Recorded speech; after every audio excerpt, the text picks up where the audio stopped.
apostólica. En la comunión, que fue el tema que hicimos ayer, en la fracción del pan, o sea, la Eucaristía, tema que trataremos mañana, y en las oraciones, que es el último tema del día de hoy. El único tema que no está explícito en este texto es el tema de Santa María, que va a ser el último del día de mañana. Pero el tema de Santa María también está incluido, porque con Santa María, su persona y su obra, les voy a demostrar que se resume todo lo que hemos hecho este fin de semana. Fíjense qué interesante está esto. Casi todos los temas explícitos incluidos en este texto, y el que falta, es decir, el que no aparece explícito, es el que va a resumir todo lo que hemos dicho este fin de semana, que es el tema de Santa María, mañana. Así que no se lo pierda e inviten a otras personas. Vuelvo a leer el texto. Perseveraban asiduamente en la doctrina de los apóstoles y en la comunión, en la fracción del pan y en las oraciones. La primera frase dice, perseveraban asiduamente. Y cuando preparaba esto para ustedes, descubrí que en los manuscritos, recuerden que la Sagrada Biblia no fue escrita en alguna lengua moderna, mucho menos en español. Fue escrito en una lengua muerta que conocemos como griego koiné o griego común. Pues investigaba para ustedes esta primera frase y ¿saben qué? Una forma más literal de entender esta frase no es solamente que perseveraban asiduamente, sino que perseveraban y estaban. Miren qué interesante. O sea, esta frase en los manuscritos originales, al lado de perseverar, incluyen estar. Estar. Y es importante esto porque para la aplicación. Porque usted puede estar y no perseverar. Usted puede creer que persevera, pero si no persevera en lo correcto y en el lugar correcto, usted está perseverando equivocadamente. Así que no basta con perseverar, hay que estar. No basta con estar, hay que perseverar. Y dice que era asiduamente, o sea, constantemente. Esto es importante también. No lo incluí en la plática anterior para aclararlo ahora. La perseverancia es una virtud que nos da la firmeza para persistir. Pero la constancia es la que nos hace vislumbrar la meta y el premio. Ay, Dios mío, ojalá me entiendan. ¿Saben por dónde voy, verdad, mis amores? Perdone, soy maestro y me interesa mucho que me sigan.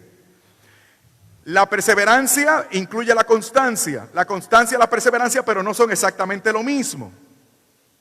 La perseverancia tiene que ver con la firmeza que yo tengo en este momento para hacer lo que me corresponde y persistir. Pero la constancia es lo que me ayuda, lo que me anima a vislumbrar la meta y el premio. De manera que la persona constante es una persona que busca mucho más asiduamente la motivación y la inspiración. Por eso es que el texto lo incluye. La palabra de Dios es maravillosa. Yo no sé por qué los católicos no leen las Sagradas Escrituras. No ustedes, me refiero a otros católicos. Me refiero a la minoría. Me refiero a la minoría de todos los que están allá afuera. Entonces, perseveraban estando. Y además de eso, era constante. Y perseveraban en varias cosas.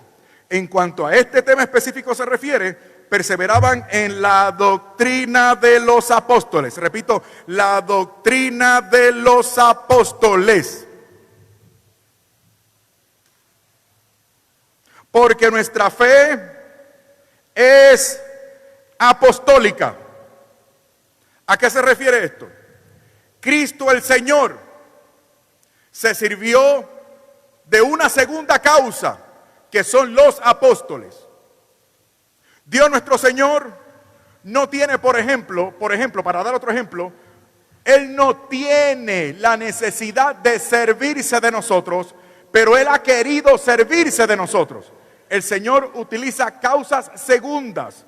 Él es la causa primera. Él lo es todo. pero Él ha querido contar con nosotros. Eso es lo que no entienden otros hermanos allá afuera, cuando nosotros decimos que hay que colaborar con nuestra salvación, como dice el apóstol San Pablo en Primera de Tesalonicenses, cuando dice, trabajen su salvación con temor y temblor. Se refiere a eso. La salvación viene de Dios, es por gracia, pero Él ha querido contar con nuestro consentimiento, con nuestra libertad. Entonces Jesucristo el Señor quiso servirse de los apóstoles, y con los apóstoles Él funda un criterio de autoridad para que nadie se equivoque. Si Jesucristo el Señor hubiese dicho, síganme a mí, yo me voy y hagan lo que puedan, díganme, ¿qué hubiese ocurrido? Esto es lo que creen otros hermanos, que Cristo reveló, se fue, y cada cual entiéndase con la Sagrada Escritura. Pero Cristo el Señor sabe mucho más que eso, porque la Sagrada Escritura está sujeta a interpretación o a interpretaciones. Por eso cuando allá afuera te dicen que servimos a un mismo Cristo, lamento decirlo, es difícil, sonará fuerte, pero no es cierto que sirvamos a un mismo Dios. No es cierto. Lo que la gente busca, procura, adora, sigue, son nociones de unos Cristos que no siempre coinciden con el Cristo del Evangelio. Está duro, está difícil, suena mal, caemos pésimo, pero es la verdad. Nosotros queremos al Cristo correcto, o sea, al Cristo total. Y para tener al Cristo correcto y fijarnos del Cristo total, nosotros necesitamos de un criterio para abordar la revelación y saber la verdad acerca de ese Cristo. Y ese criterio es apostólico. No se preocupe porque lo voy a explicar mejor. Entonces no puede ser solamente la Sagrada Escritura. Por eso es que me encanta este tema. El criterio es apostólico. Jesucristo el Señor se sirve de esa causa segunda, que son los apóstoles, fijando el criterio de autoridad que nos señala a nosotros la verdad. ¿Se recuerdan ayer cuando citábamos las palabras del Señor acerca del Espíritu Santo en los capítulos 14, 15 y 16 de San Juan? ¿Se acuerdan cuando el Señor dice, me voy pero no les dejaré huérfanos? Yo rogaré al Padre y el Padre enviará en mi nombre un consolador, un paráclito, un acompañante, que es el Espíritu Santo según el capítulo 15, y concluye el capítulo 16, y el Espíritu Santo les conducirá a la verdad completa. Por eso el último versículo del Evangelio según San Juan dice, muchas otras cosas hizo el Señor, que si fuesen todas puestas en libros, pienso que el mundo no sería suficiente para sostener los libros que tendrían que ser escritos para contener las enseñanzas y las acciones del Señor.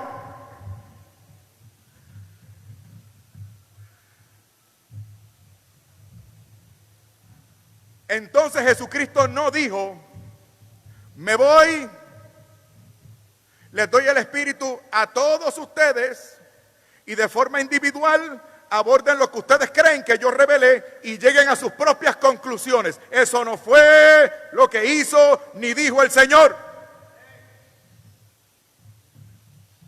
Por eso estableció ese criterio de Él a través de los apóstoles, con ese criterio de autoridad que son los apóstoles y los sucesores de los apóstoles, que son nuestros actuales obispos. La Iglesia Católica no dice que nosotros, como otras iglesias que están de moda ahora, la Iglesia Católica no dice, nosotros tenemos apóstoles. Apóstoles son 12. Y los sucesores de esos apóstoles que continúan la tradición apostólica son obispos, sucesores de los apóstoles. Jesucristo el Señor no les va a dejar a ellos el depósito de la fe, solamente a los apóstoles, y de ahí más nada. Porque con la muerte del último apóstol habría muerto la tradición apostólica. ese criterio de autoridad, esa garantía tiene que persistir, tiene que seguir. Y sigue a través del magisterio pontificio. ¿Significa eso que me gusten los obispos? Algunos sí y otros no.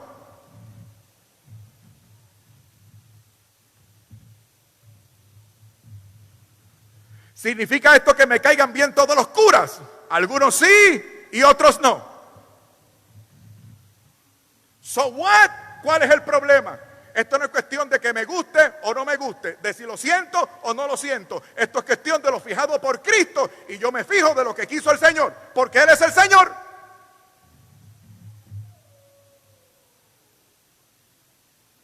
Entonces Jesucristo nos dijo, me voy y entiéndase como pueda, pero tampoco el Señor dijo, aquí les dejo la escritura, porque aquí está todo, interprétenla.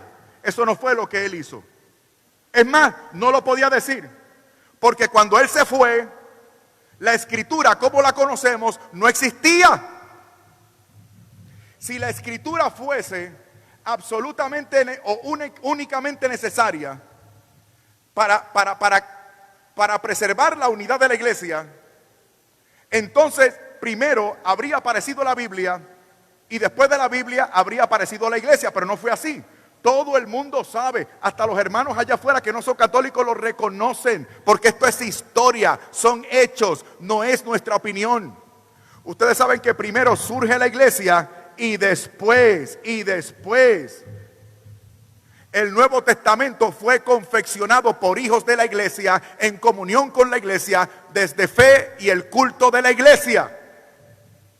Y luego esta iglesia con autoridad apostólica, tarde por el siglo IV, establece el listado de libros sagrados que hoy todos los cristianos tenemos en nuestras Biblias. San Agustín lo dijo muy bien, y menciona a San Agustín porque San Agustín es admirado por los hermanos separados también. San Agustín dice, yo creo en el evangelio porque me lo dice la iglesia.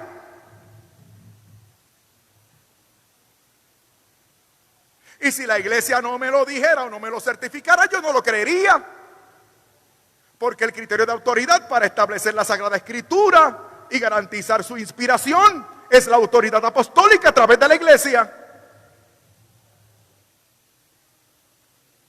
Bueno, imagínense, por eso es que nosotros decimos que la iglesia, la iglesia católica no es la iglesia, escuchen bien, no es la iglesia de la Biblia, es la iglesia de la palabra de Dios. Hay una diferencia. Porque la palabra de Dios es Jesucristo y lo revelado por Jesucristo, garantizado, unificado y santificado por ese criterio apostólico. No es lo que yo entienda de la Biblia, no es lo que me parezca de la Biblia, porque con la escritura yo puedo demostrar lo que me dé la gana. ¿Sabían eso? ¿Sabían eso? Y mucho cuidado,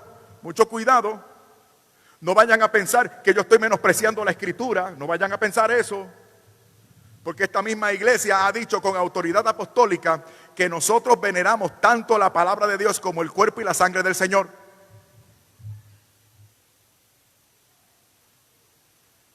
Y les reto, busquen información, a ver si hay otro culto de alguna otra iglesia que dedique más tiempo, espacio y veneración a las Sagradas Escrituras que en la misa de los católicos. Busquen a ver si la encuentran. Fue la iglesia católica la que preservó los manuscritos y transcribieron, monjes católicos transcribieron y tradujeron esos manuscritos y escribieron Biblias con pluma de ganso y un pote de tinta.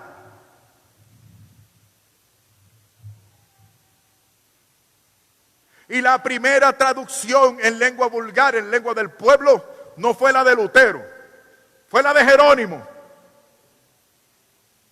San Jerónimo. Ahora imagínense que alguien con mucha autoridad se planta frente a ustedes y dice: queridos compatriotas, pueblo de Guatemala, Desde hoy en adelante, cada cual va a vivir en este país según cada cual entienda, interprete y aplique la Constitución de la República del país. Y que el espíritu de los padres de la patria les acompañe y les asista. Pregunto, ¿qué va a pasar?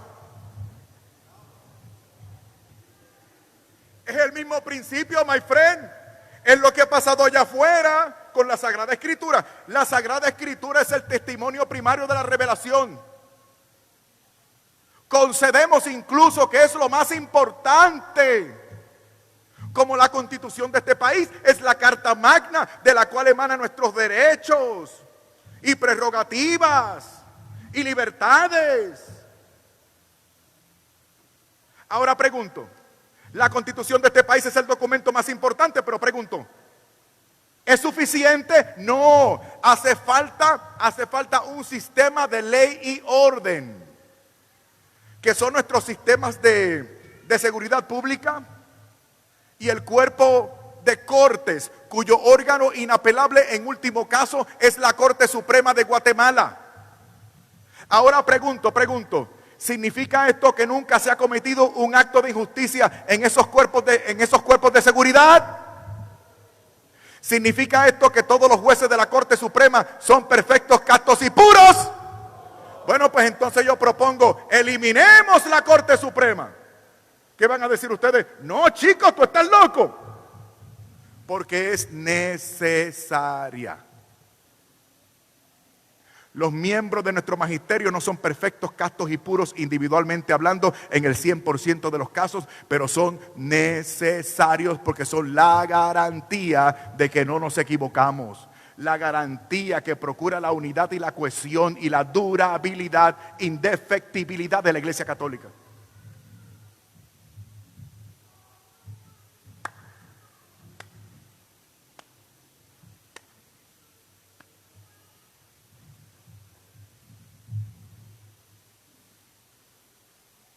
Vamos un poco más con el criterio de autoridad.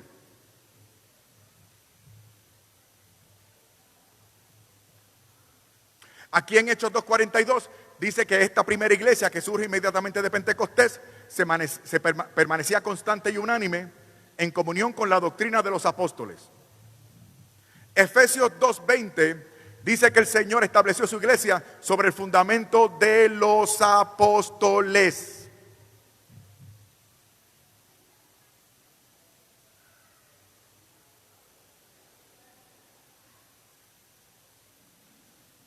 Capítulo 15 de los Hechos de los Apóstoles. Vamos a ver cómo se resolvían las cosas.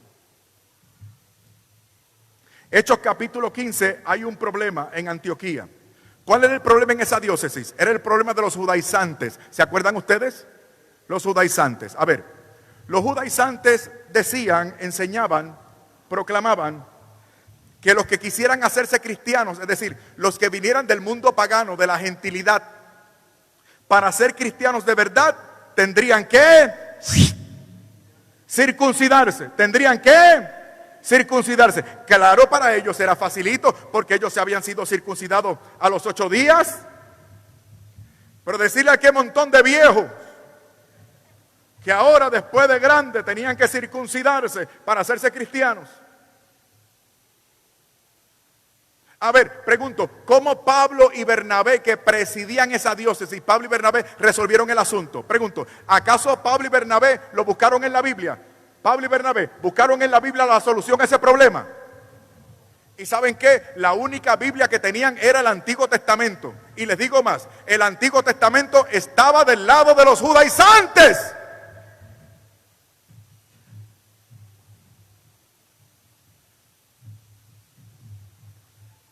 Pregunto, ¿qué fue lo que hicieron Pablo y Bernabé? ¿Lo echaron a votación? No, porque, ¿qué quiere decir esto? Que la iglesia de Jesucristo no es democrática. ¿Me escuchan, mis amados? La iglesia de Jesucristo no es democrática. El criterio de autoridad no es democrático. Aquí no es por mayoría de votos, ni por simpatía. ¿Saben qué? En los Estados Unidos hay un grupo de viejas locas que se llaman, escuchen, se llaman católicas pro-choice. O sea, católicas en favor del aborto. Y tienen alguna que otra monja perteneciendo al grupo también.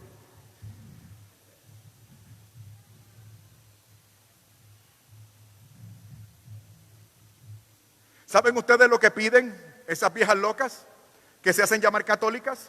Ellas están exigiendo que la Iglesia católica, malvada y perversa, debe concederle a las mujeres católicas el derecho a votar para ver si ellas deciden si el aborto de ahora en adelante es revelado por Dios o permitido por Él.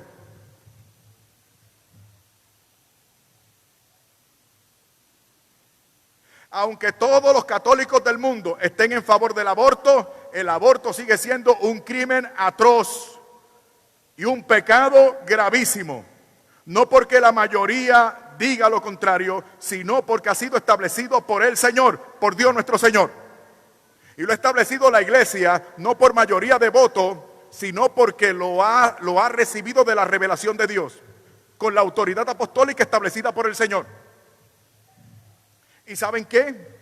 Si Pablo y Bernabé, esto es otra cosa, si Pablo y Bernabé hubiesen echado eso a votación, lo de la circuncisión para hacerse cristianos, escuchen bien, los judaizantes habrían ganado porque los judaizantes eran mayoría y muy influyentes en esa comunidad. Si lo hubiesen echado a votación, los judaizantes habrían ganado. Eso hubiese pasado a la tradición cristiana y hoy, 2000 años después, ustedes, hombres, varones, machos masculinos, pregunto, ¿hay hombres en este lugar? Algunos lo están pensando, Dios mío. Chicos, por lo menos para disimular. ¿Hay hombres en este lugar? Pues escúcheme bien, hombres, varones, machos masculinos.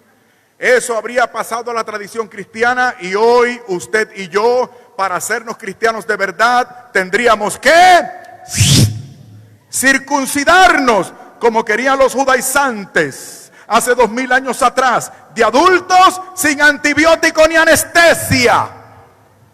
Mira cómo se retuercen en la silla, mira cómo se retuercen. Alguno que otro listo está diciendo, a mí me circuncidaron cuando era bebé en el hospital. Ay, mijo, tú no sabes lo que estás diciendo. La circuncisión es un rito religioso. A ti te lo hicieron por sanidad, por costumbre, qué sé yo.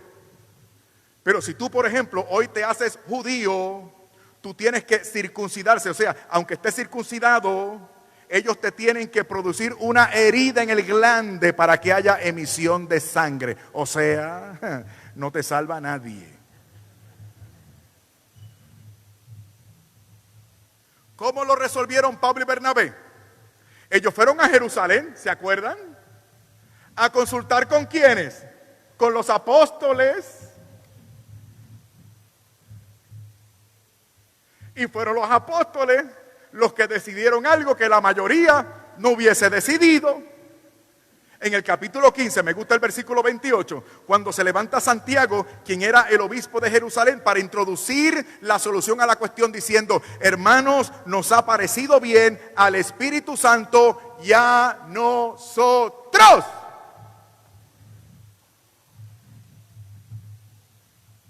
Este es el criterio de autoridad establecido por el Señor.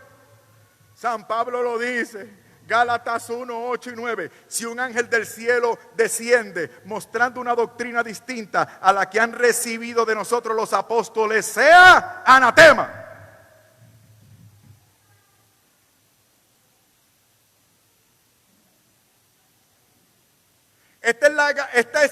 Escuchen, hermanos, esta fue la garantía que me hizo iniciar mi camino a la Iglesia Católica. Porque en un momento dado de mi ministerio como pastor pentecostal, me encontré con otros hermanos de otras iglesias, gente que se basaban en la misma Biblia que yo, gente que decían estar inspirados por el mismo Espíritu Santo que yo. Sin embargo, estábamos irremediablemente divididos. No nos poníamos de acuerdo ni siquiera en asuntos medulares de mi fe. Ni siquiera podíamos celebrar el mismo culto juntos. Entonces, ¿dónde está la garantía para la unidad que quiso el Señor? Cristo el Señor se tomó la molestia de fundar y establecer una sola iglesia, y hoy 2000 años después hay gente que tiene la osadía, es más, tiene el descaro de decir que cualquier iglesia es lo mismo, que da igual uno que la otra.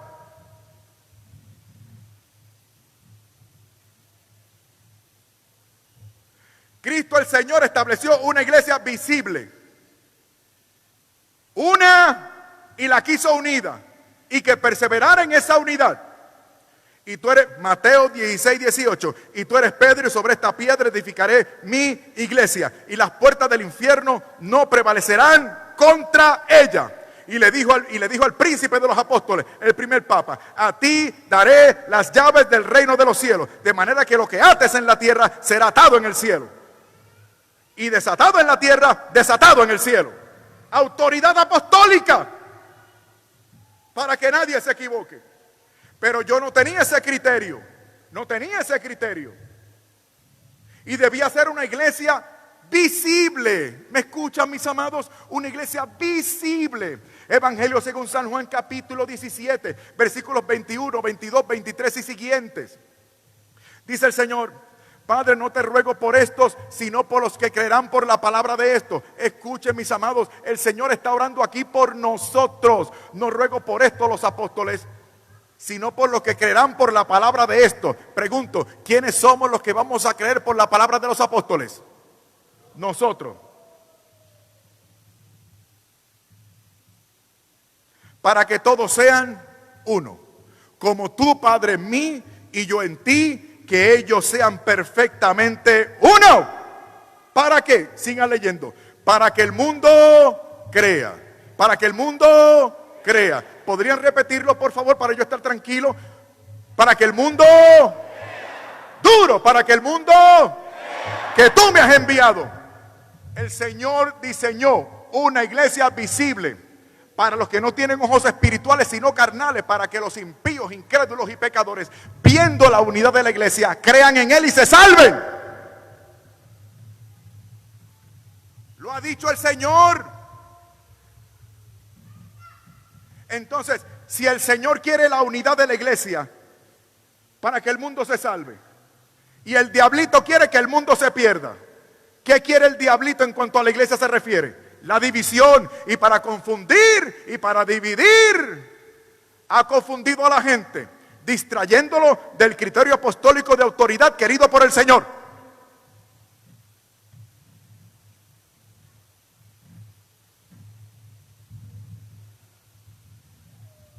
Por eso es de fe que nosotros creemos en el cuerpo místico de Cristo, pero ese cuerpo místico subsiste de forma específica en una institución histórica que es la Iglesia Católica, porque lo ha establecido el Señor. Entonces, aquello para mí fue importante. Yo enseñaba teología sistemática en el seminario que teníamos allá, y yo enseñaba acerca de la iglesia, y yo le decía a mis estudiantes, como buen profesor protestante, yo le decía a mis estudiantes que la frase definitoria de la iglesia era cuerpo místico.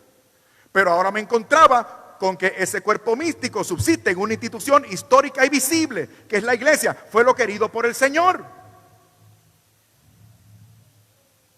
Entonces, la iglesia no es invisible, es visible. Y para mantener la iglesia y la visibilidad de la iglesia es necesario la autoridad apostólica para que haya cohesión. A ver, para que me entiendan. Yo estoy casado con doña Lisette Nazario González, de Casanova, que conste. Pregunto, ¿mi esposa es visible o invisible? ¿Para qué yo me inventaría el disparate de decir que mi esposa es invisible? Para irme con cualquiera. ¡Ja! Te dicen que la iglesia es visible para adormecer tu conciencia, porque las demás no tienen el criterio de autoridad y nosotros sí.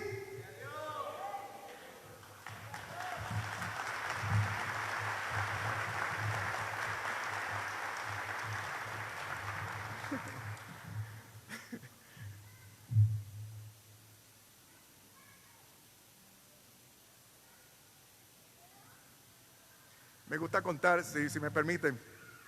Es que estoy hablando de este tema. Perdonen que me emocione. Yo sé que ustedes están aburridos. Pero a mí, sí, porque esto es información. Pero, o sea, este fue el primer tema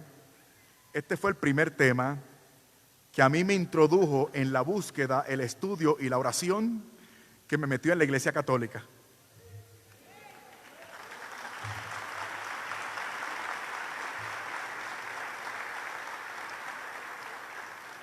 Y mañana les voy a compartir que lo que terminó por meterme de cabeza en la Iglesia Católica fue la Eucaristía.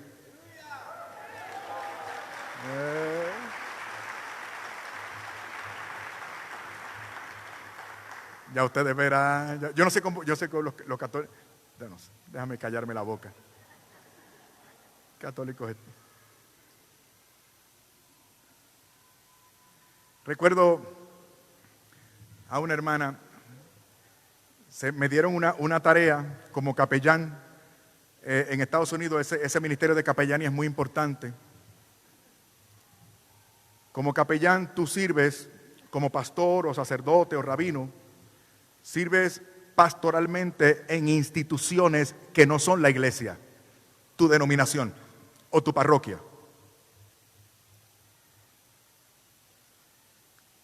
Fue la primera vez que yo constaté esto.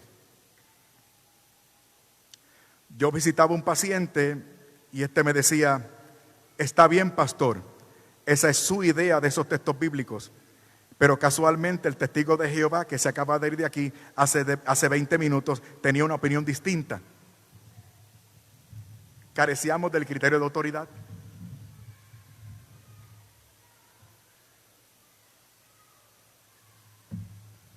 La palabra de uno contra la de otros. Y yo me preguntaba, ¿fue esto lo que quiso el Señor?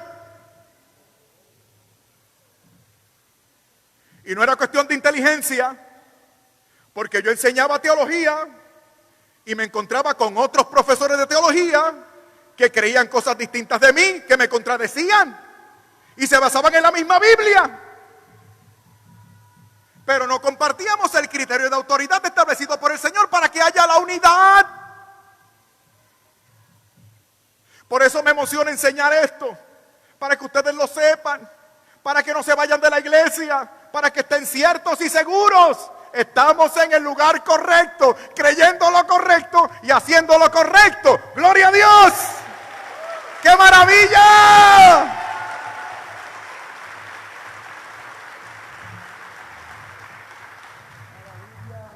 Nunca lo duden, mis hermanos, nunca lo duden. Ustedes están bien. Es el resto del mundo que está loco.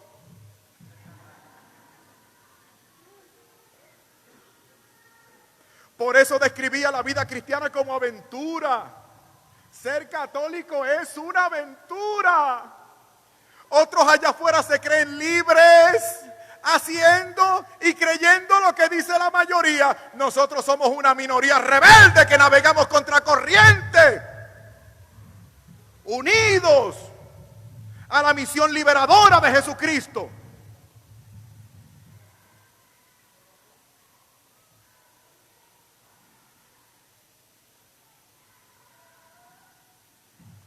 Recuerdo una hermana que visité en el hospital. Es que no la puedo olvidar. Ella quedó recluida por un parto difícil. Y durante esos días yo aproveché para visitarla. Yo me entusiasmé mucho con la señora. Tuve mucho interés porque, les voy a contar. Porque la señora era una genio. Tenía una memoria fotográfica. Y sabía Biblia como ustedes no tienen idea. Escuchen, síganme por favor. Ella fue criada en una iglesia evangélica luterana. ¿Con quién asocian ustedes el nombre luterana? Entonces ella había sido feligrés de la iglesia evangélica más antigua del mundo. Y como sabía tanta Biblia, esa memoria, esa facilidad de palabra, yo dije, Y otra cosa, ella en ese momento estaba alejada de su iglesia. Estaba alejada de su iglesia. Por eso yo mostré interés, quise evangelizarla según mi denominación, porque yo era ministro licenciado de la Iglesia de Dios, que es la denominación pentecostal más antigua del mundo. Yo quería ganarla para mi denominación. Yo me la imaginaba en mi iglesia siendo maestra de escuela bíblica dominical. Yo la quería para mí. La conduje a través de una secuencia de textos bíblicos que llamábamos el plan de salvación. Luego hicimos la oración del pecador. Luego procedí a catequizarla. Aquello fue una catequesis rápida y fácil, porque se los acabo de decir, mis amores, la señora sabía mucha Biblia. Pero el problema fue al final, cuando le dije: hermana, usted está lista, la voy a bautizar. Ella me dijo: no, pastor, yo no puedo bautizarme. Le pregunté por qué. Ella me dijo: porque ya yo fui bautizada. Le dije: qué bien. ¿Cuándo la bautizaron? Ella me dijo: fui bautizada a los 6 meses de edad. Y le dije: ay, hermana, qué problema, fíjese, ese bautismo suyo no es válido. Usted tiene que bautizarse ahora de nuevo, de grande y por inmersión. Y ella me respondió: pastor, lo siento mucho, qué pena con usted, pero el problema lo tiene usted. Yo soy el pastor. Yo soy el profesor. El problema lo tiene usted, porque a mí me bautizaron en una iglesia luterana más antigua que la suya, fundada por Martín Lutero. Y en mi iglesia luterana, al igual que en las principales y más antiguas denominaciones protestantes, bautizan bebés. ¿A que ustedes no lo sabían? La palabra de ella contra la mía.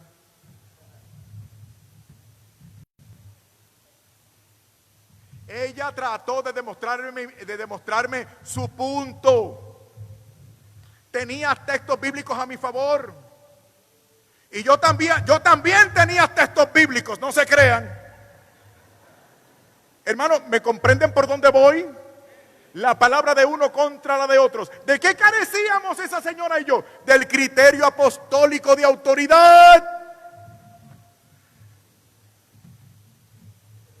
Cuando terminamos la conversación, ella dudaba de su posición y yo dudaba de la mía.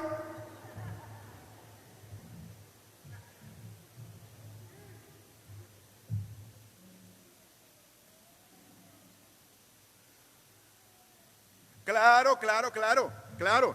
Ahora allá afuera te quieren adormecer, diciendo cosas como la doctrina divide. El espíritu unifica, y el espíritu entendido como esa cosa que te invade y que te hace sentir bien. Porque ahora han cambiado el criterio de autoridad. Ahora el criterio de autoridad no es ni siquiera la Biblia. Ahora son los sentimientos. Esto es cierto porque se siente. Esto es verdadero porque funciona. Y ahora lamentablemente, lo digo hermanos con mucha pena. Esto es lo que está pasando por la falta de ese criterio de autoridad. Allá afuera estos pobrecitos hermanos, con esa moda que hay ahora de los superapóstoles. ¿Han escuchado ahora? Ahora son apóstoles y profetas.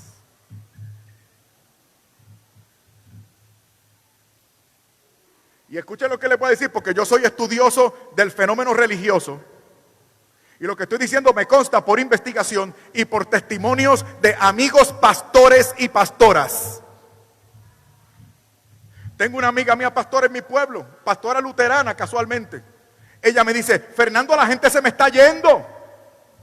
Y yo: pero si tú eres una buena pastora, ¿qué es lo que está pasando? Ella me dice: la gente quiere diversión. La gente quiere show, espectáculo.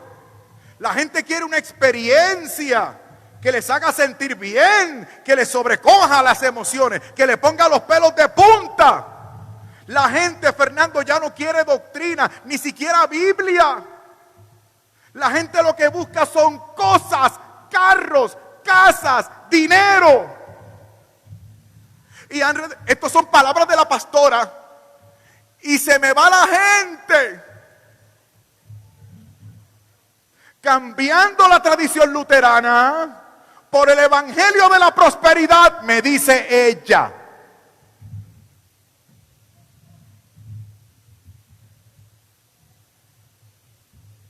Y llegan esas iglesias nuevas que usan la escritura como un manual de superación personal y no tienen una feligresía fiel. Lo que tienen son gente que emigra, gente que entra y sale. ¿Ustedes ven esas iglesias llenas? El año que viene no las van a ver llenas con la misma gente, sino con otras. No hay feligresía fiel y perseverante. Hay gente que entra y sale. Gente que lamentablemente se han vuelto adictos a los afectos entre comillas religiosos. Gente que van de una iglesia a otra buscando esa experiencia, buscando esa programación llamativa, ese escenario con luces, esos instrumentos eléctricos, esa batería retumbante, ese pastor con la última revelación de moda, ese pastor que me va a dar esa palabra poderosa.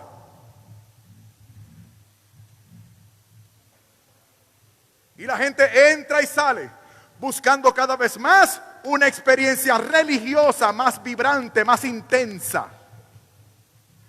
¿Y sabe lo que sucede? Se lo digo como estudioso. Esa pobre gente, qué pena me da decirlo, esa pobre gente termina desahuciada en la fe, incrédula, escéptica, agnóstica, atea, reticente. Se van a veces con los esotéricos, con los horóscopos.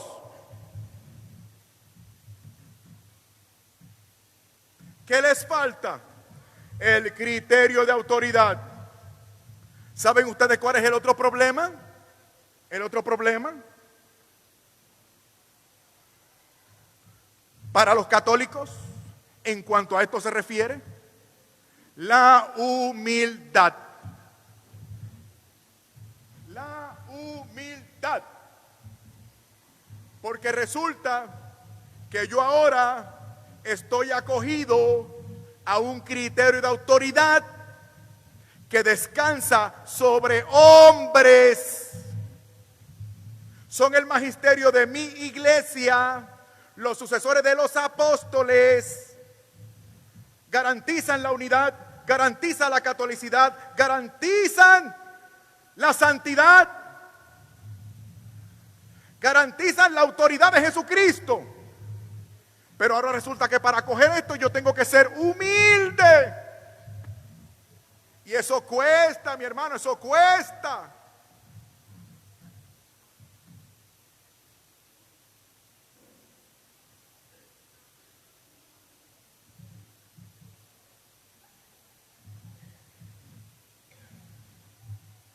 En la otra parte de esta conferencia,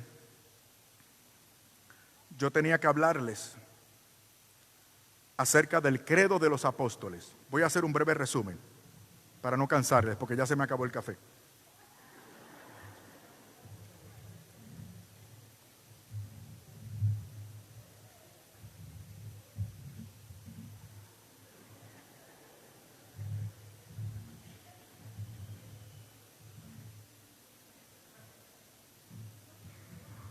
Me ha dicho mi esposa, deja de tomar tanto café, mejor toma cerveza.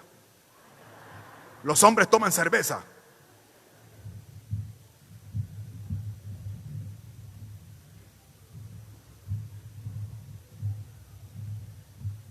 Corten eso de la grabación.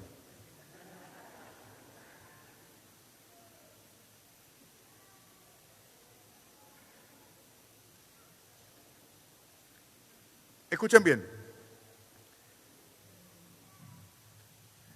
La fe apostólica con la autoridad apostólica ha sido resumida, sobre todo en dos credos que son los de mayor extensión y autoridad. que es el credo de los apóstoles y el credo niceno-constantinopolitano.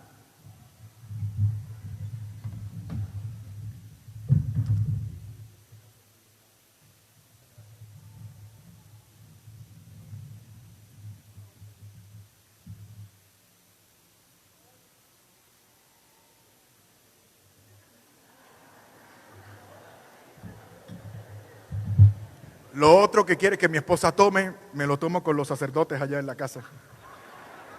Ay, padre, ay. Okay.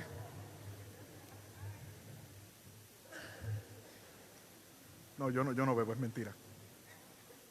Para efecto de la grabación, Fernando Casanova, no ingieres bebidas alcohólicas.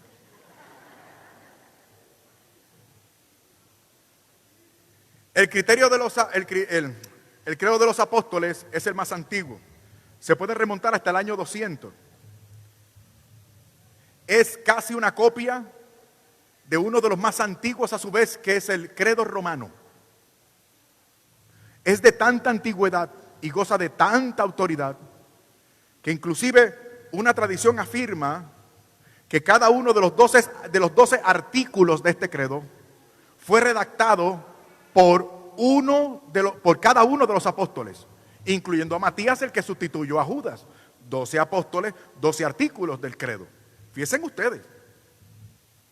Pero una versión más específica y un poquito más amplia es el credo niceno-constantinopolitano, a causa de dos grandes concilios económicos, el de Éfeso y el de Constantinopla, en el siglo V.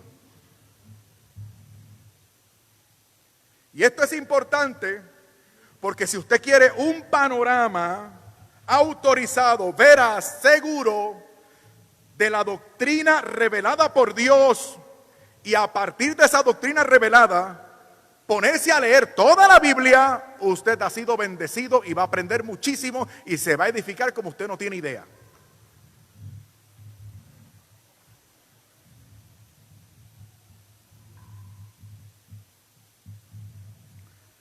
Voy a citar el credo de los apóstoles. Creo en Dios Padre Todopoderoso, Creador del cielo y de la tierra. Escuchen.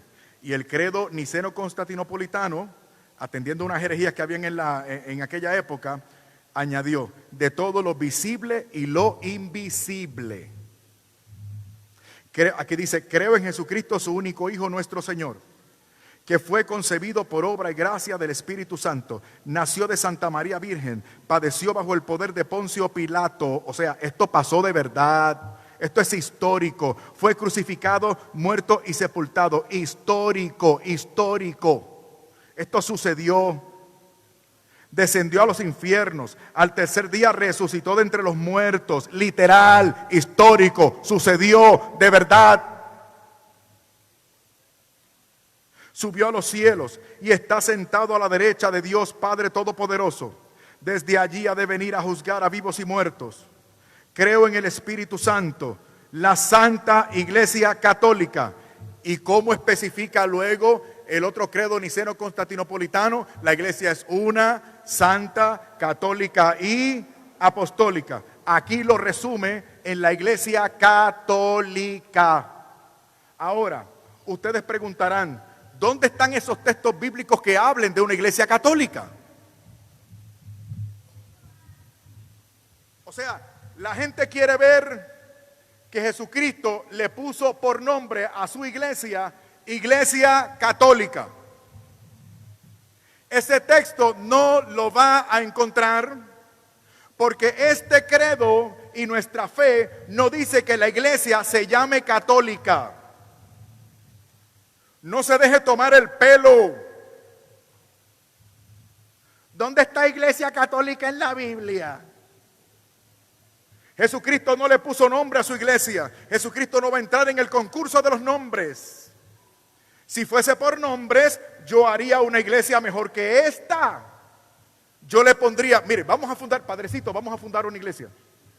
Vamos a fundar otra iglesia. Fíjese, allá afuera está el tonto que hace orilla. Vamos a fundar una iglesia, padrecito, le propongo, y le vamos a poner, padre, le vamos a ganar a esta, mire, le vamos a poner la verdadera iglesia de Jesucristo. ¿Qué mejor nombre que ese? Y si los padres no quieren irse conmigo, yo fundo la mía propia y le voy a poner Iglesia de Jesucristo de los Fernandos de los últimos días.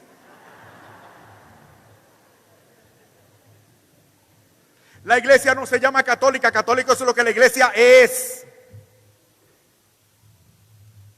Creo en una iglesia, creo en la iglesia que es una santa, católica y apostólica.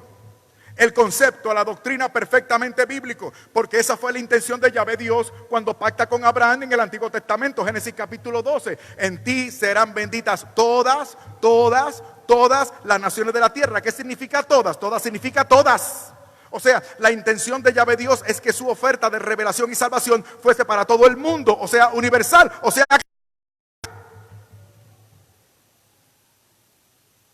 los judíos por alguna razón encapsularon ese propósito universal católico de Dios y lo redujeron a la nación de Israel por fronteras o descendencia de carne y de sangre.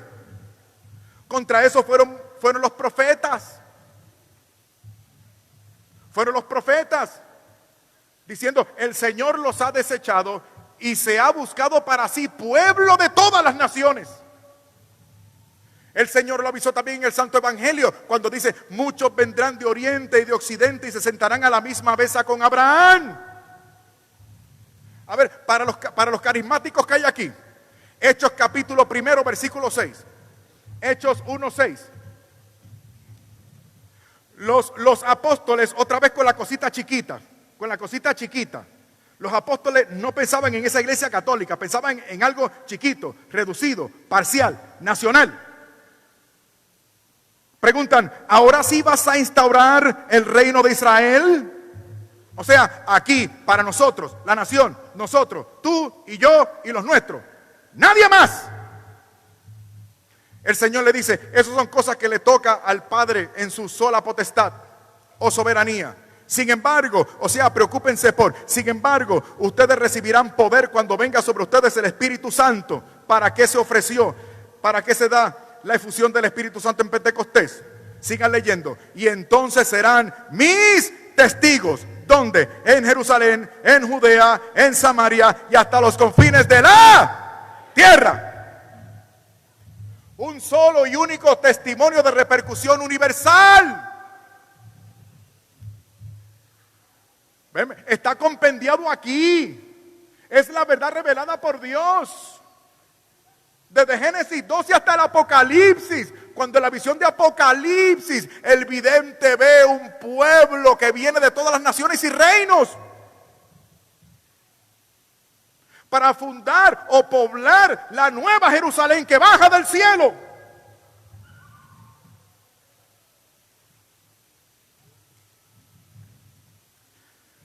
La comunión de los santos, el perdón de los pecados, la resurrección de la carne y la vida eterna. Amén. Señoras y señores, hemos leído el Evangelio revelado por Jesucristo, según resumido por autoridad apostólica. Escúcheme bien: si usted se va de la iglesia católica, se va solo. Escuche lo que le voy a decir. Cristo el Señor se desposó hace 2000 años atrás con una sola esposa. ¿Lo sabían? Les tengo otra noticia: Jesucristo es fiel. Jesucristo es un perfecto monógamo. ¿Qué es un monógamo? Hombre de una sola mujer. Todavía quedan unos cuantos. Jesucristo permanece fiel con su esposa. Si usted se va de la iglesia católica, usted se va solo. Pero mi Cristo, el fiel, se queda con nosotros, presente en los sagrarios de nuestras iglesias.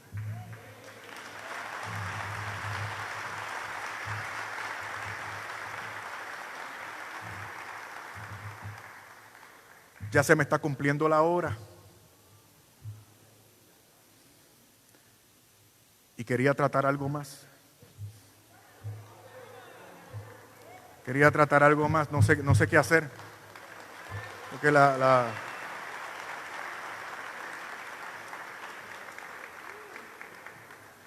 en el credo aparece el perdón de los pecados. Claro, eso es tema largo y tendido. Pero para que haya una interpretación con autoridad apostólica, nosotros sabemos que hay un medio de gracia establecido por el Señor para el perdón y tratamiento de esos pecados. Es la confesión sacramental.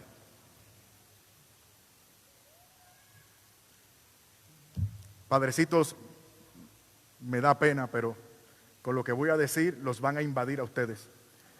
Si quieren salir antes que yo termine, porque de aquí no van a salir, van a tener que confesar a toda esta gente.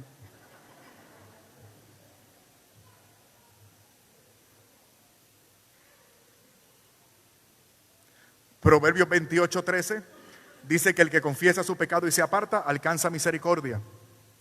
Mateo 3:6 dice que iban a ser bautizados por Juan el Bautista confesando sus pecados. Hechos 18:19 dice que los que habían creído, escuchen bien para los que piensan que esto es cuestión solo de creer. Hechos 19:18 dice que los que habían creído, después de haber creído, venían a confesar sus pecados. Y hasta el siglo VIII, my friend, la confesión era pública. Evangelio según San Juan, capítulo 20, versículos 22 y 23. Dice que el Señor sopló sobre ellos, sobre los primeros discípulos. El Señor sopló sobre ellos el Espíritu Santo y les dijo: recibid el Espíritu Santo. A quienes le perdonen los pecados les serán perdonados, y a quienes les retengan los pecados les serán retenidos. ¿Lo dijo o no lo dijo?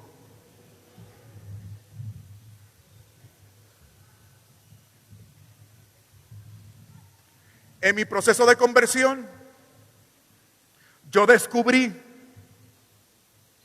este poder con autoridad apostólica,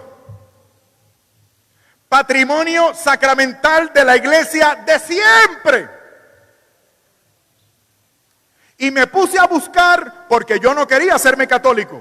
Yo no quería hacerme católico, es la verdad. Y me puse a buscar otras versiones. Pero el texto de San Juan es tan y tan claro. Hermanos, he ido por los manuscritos disponibles del texto. Todos dicen lo mismo. A quienes les perdonen, le quedan perdonados. A quienes les retengan, sus pecados les serán retenidos. Es poder delegado por Cristo para perdonar pecados en su nombre. El texto es clarísimo.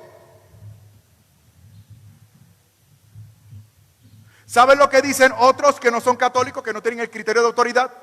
Dicen, escuchen bien, porque los que no son católicos dicen supuestamente que los textos son los que están y que no se le puede quitar ni añadir nada a la Biblia.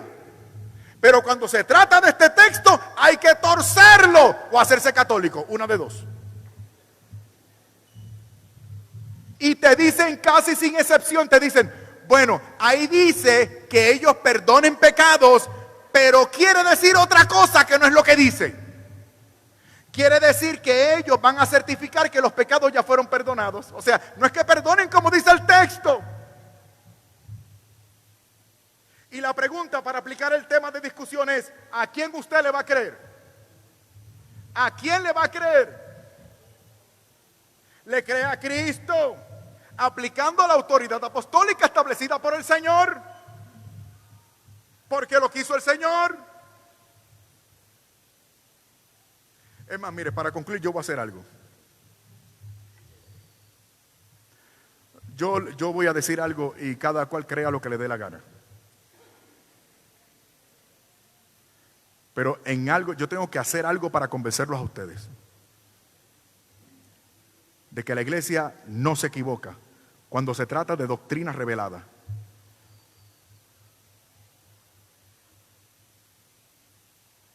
¿Lo digo o no lo digo?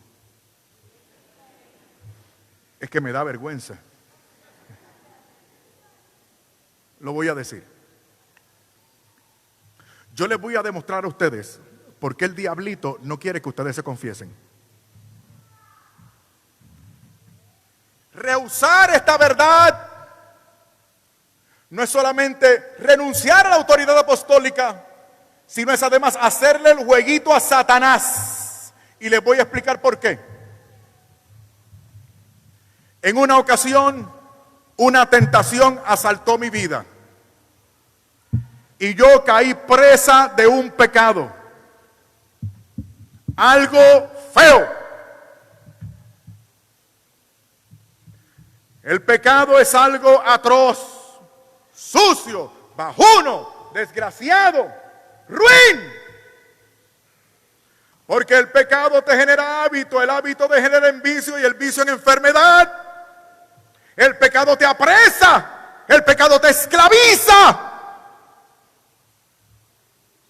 Y Dios nuestro Señor nos ama tanto que se inventó este medio de gracia para ayudarnos. Se lo voy a demostrar.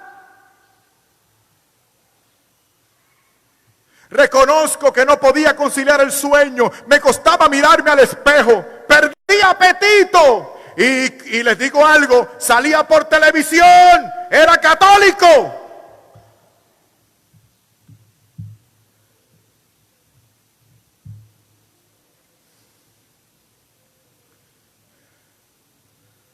Así que tuve que ser sincero.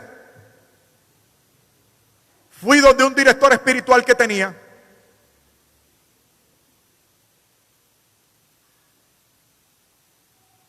Y me dijo lo que tenía que hacer.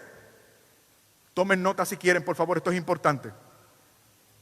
Él no se perdió en argumentos, no se perdió en bla, bla, bla, bla. No, él es un director espiritual. Tomó control y me dijo, esto es lo que vas a hacer de ahora en adelante. ¿Tú quieres resolver ese problema? Padre, seguro que sí. Soy esclavo. Soy un monigote del diablo. Me voy para el infierno. Y él me dijo, esta es la solución. Desde hoy en adelante te vas a confesar todas las semanas. Padre, tantas veces. Sí, todas las semanas. Y cada vez que metas la pata. Ahora, escuchen bien. Él me advirtió, porque esto no es magia. Si usted quiere magia, váyase con los superapóstoles. Él me dijo que tenía que ser con las debidas disposiciones.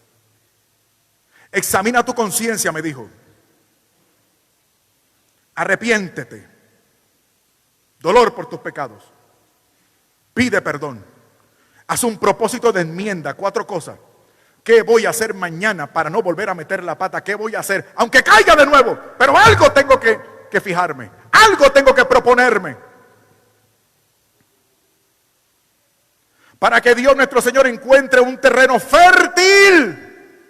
Tengo que disponerme. Tengo que preparar la tierra que soy yo.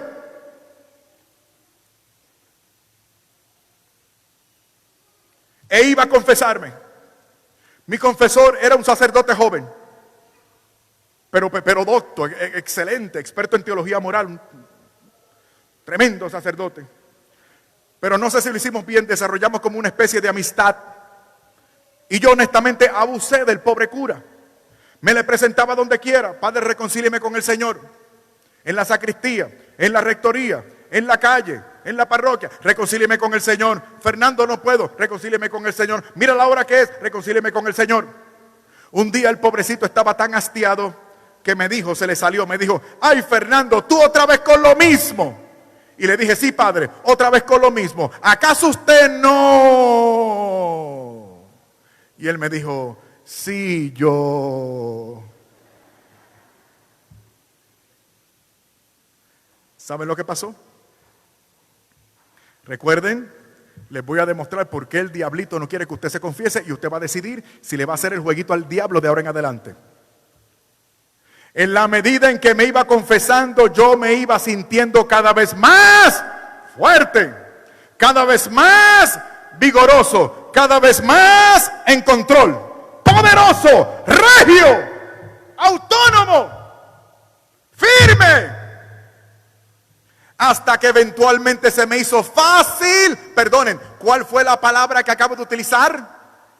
Esa es la palabra. Eventualmente se me hizo fácil resistir aquella tentación. Y desde entonces no he vuelto a caer presa de ese pecado nunca más. Hoy soy libre, totalmente libre, por la gracia de Dios, en el sacramento de la reconciliación.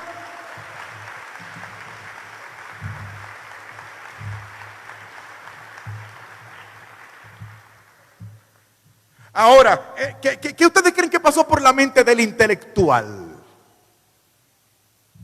Quise racionalizarlo. Pensé que me había vuelto bipolar. Tendré que ir al psiquiatra. Sí, porque si hasta hace poquitas semanas era un monigote del demonio y ahora soy todo un campeón, estoy mal. Pero antes de ir al psiquiatra fui donde el director espiritual. ¿Qué sucedió, padre? Primero me regañó. Sí, él me dijo, usted debería saberlo, me dijo él. Él me dijo, mira, cada sacramento imprime dos tipos de la gracia de Dios. Una es la gracia santificante, que te la devuelve o te la acrecienta, dependiendo. La gracia santificante. Y la otra es la gracia sacramental, propia de cada sacramento, que en cuanto al sacramento de la confesión se refiere, esa gracia consiste en que en la medida en que uno se confiesa con las debidas disposiciones, se hace cada vez más fuerte y resistente para eventualmente dejar de pecar. Esa es la razón por la que el diablo no quiere que usted se confiese. Y la pregunta es, ¿le vamos a hacer el jueguito al diablo? ¿Cómo yo me enteré de esto? Reconociendo la autoridad de Cristo. A través de ese criterio apostólico de autoridad. Y si no me hubiese hecho católico, no habría conocido esta verdad. Y tuve que hacerme católico.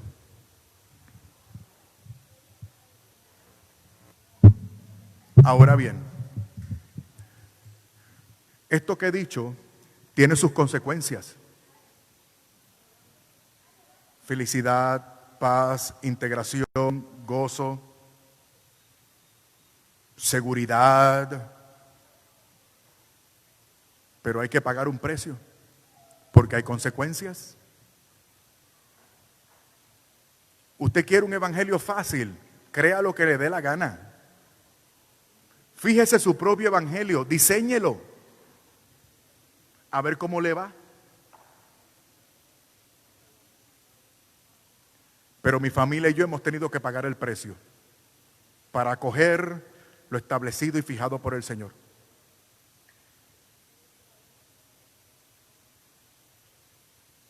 ¿Ustedes creen que yo siento bonito cuando mi buena madre evangélica me pregunta que si yo estoy seguro de mi salvación, que si me muero me voy para el cielo? ¿Ustedes creen que yo siento bonito cuando me entero de que aquellos hermanos a los cuales yo serví hoy piensan que su pastor está perdido y sin remedio? ¿Ustedes creen que yo siento bonito? Escúcheme, ninguno de ustedes sabrá lo que pasó por mi corazón cuando en el cumpleaños número 7 de mi hija los invitados no llegaron.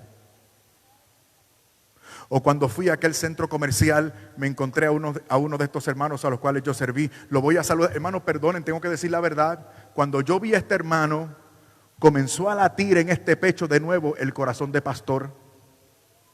Y yo fui a saludarlo. Y él frente a todo el mundo me dejó con la mano extendida y me dijo, yo a usted no le conozco, usted es un idólatra, usted es un apóstata. Eso duele.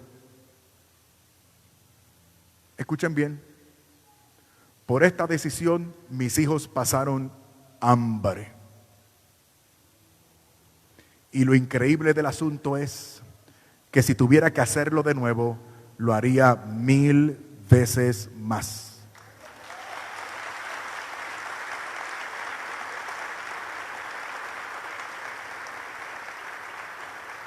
porque esta seguridad que me da el criterio apostólico de autoridad no me la da ninguna otra iglesia. Así que aquí me quedo y aquí moriré.